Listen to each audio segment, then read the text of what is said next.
It's like some kind of country shit. You know I hate country. Toby Keith or some shit like that. Yeah. Anyway. Hold on. Yeah, they're calling me out. Listen, I gotta go. No. You and me, baby. Number one, okay? Who's my guy? That's right. You got it in the corner. All right, listen. I gotta go. I'll talk to you later. All right? Bye. Thanks. Ladies and gentlemen, AJ Stumpy Johnson!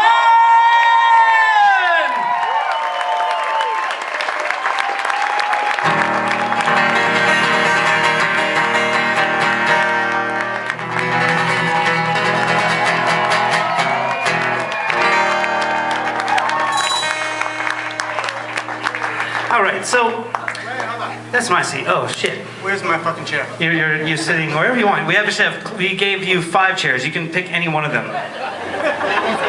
He wants that chair. Okay. Oh yeah. So I'm gonna give this mic over to Andy. This is the quietest it's ever been. Thanks for coming. All right. Thank you so much. So tonight we're gonna have fun. We're going to tell some stories, we're going to have some fun, we're going to talk about the time that we spent with you guys over 12 years. Some of you guys are probably involved in some of these stories. If you were, we're sorry for exposing you to your husbands or wives. Maybe your children are here. If they are, we suggest you put cotton in their ears because we're going to talk about some stuff that they probably shouldn't hear about until they're 20, 25 years old. And Special has potty mouth. Oh yeah, I really do. You probably know that already. Ugh, this is a very awkward chair. Okay. So the first thing I'm going to do is tell you a little bit about how the band started and what all kind of got us from back then to this point. So the two Skinnee J's are probably one of the least likely bands to ever have existed. It was started by 2 nerds who have never written lyrics before, who have literally 0 musical talent, and who were in the middle of an Ivy League education that was supposed to mean fame and fortune, but as a doctor or a lawyer or something more conventional. But strangely enough, this band, which I started with a friend of mine in college, paid rent for over 25 people for 12 years. Pretty fucking incredible, huh? That's right. So it all started at the end of my college days when I walked up to my friend Jay Milligan and I said to him, we should start a band called Two Skinnee J's. I was just joking. The name came to me because we have the same first initial and he and I are both very skinny, or were. I still am pretty skinny. I can't say so for the rest of the guys, but well, Lance, you're still looking pretty good. As long as you don't, yeah, thank you. He paid me to say that. Well, 2 days later, Jay came back with the lyrics to our first song called Two Dimensional, which was a rallying cry in opposition to the PHAT fat trend that was so prevalent at the time. We felt so left out. And the first line that he wrote for this song is probably the most appropriate beginning to a musical career I can ever think of. Jay wrote, "It's such a pleasure to be on the mic." Yes, it is, Jay. It is. It goes something like this.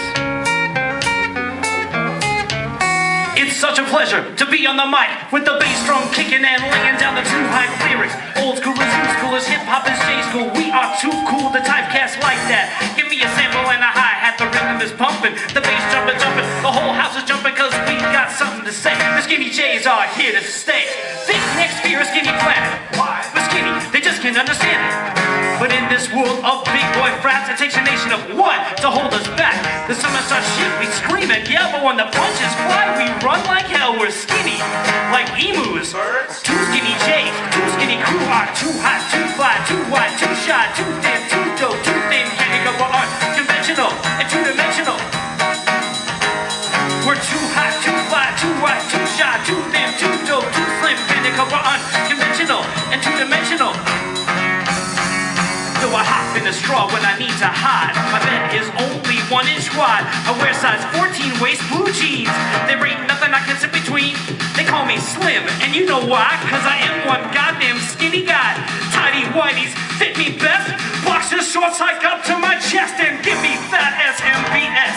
Skinny man's boxer syndrome sucks. If I lose my belt, I'm out of luck. Every time I have to sneeze, my pants fall down around my knees. They say sex, J.C. Lottie Dottie, cause the Jimmy hat fits over my entire body. Trojan's extra large?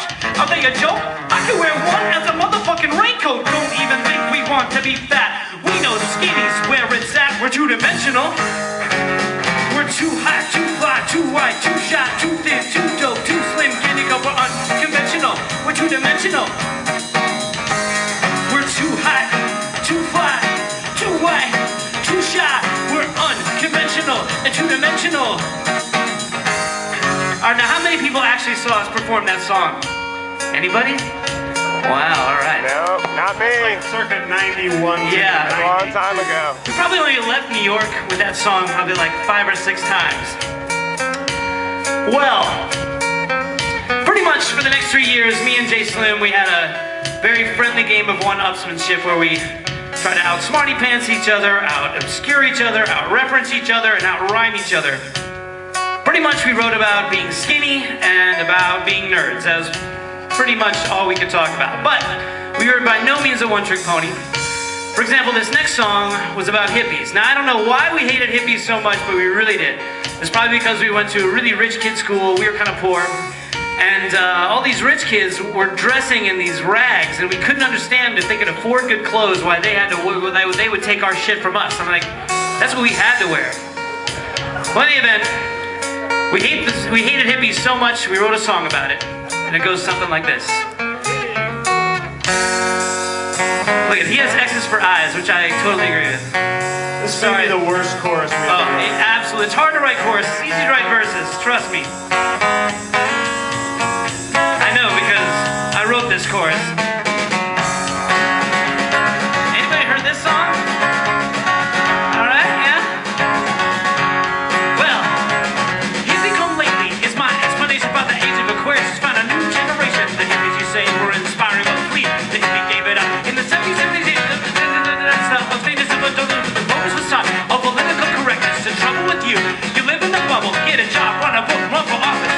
Just get off this fucking morality kick. Your blatant hypocrisy is making me, I can't stand it. It's so typical. Counterculture posing isn't political slumming. For fun is so hypocritical. Hippie come, I told you bad chorus. Hippie come, baby. Hippie come, baby. Hippie come, baby. I couldn't come up with anything else. It's so bad. Hippie come, baby. Hippie come. All right, I'm gonna get through this right now. Woo! Yeah, I'm sorry about that.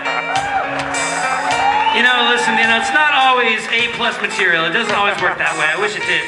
Hey, by the way, if the bartender wants to send us some shots right now, because listen, this thing is going to last about 2.5 hours, so I suggest that you guys go visit the bartender early and often, like we have, because it really does. It takes a lot less time if you're totally trashed.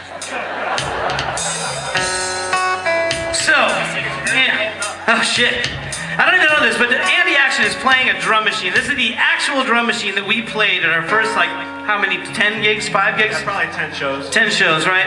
And Andy literally would sit there on a stool like this and play the drum machine. Or sometimes a 20-foot ladder. That was fun. Oh, that's true. And then one gig, he had no sound, and he's a drummer, and that was just not acceptable because all he has to do is bang on shit. So I like to hit shit. that was the end of it. But this is the real thing. Well, ladies and gentlemen, we were also inspired by our childhood memories. Hence, not 1, not 2, but 3 songs about Star Wars. Yeah, that's right. We wrote songs about bullies, and this song about the most foul-mouthed, kick-ass, daredevil motherfucker who ever jumped a shark. You know his name, you know his deal, you know his game, you've seen his wheels, he's evil, Knievel, American hero, nothing less than ever-that's Daredevil, you'll never understand it, don't even try, he keep a beer bartender and his evil had no eye, tried to jump the fouls, he tried to jump the shark, he tried to fall the canyon, but they all left the marks, he's a real life, we made a 6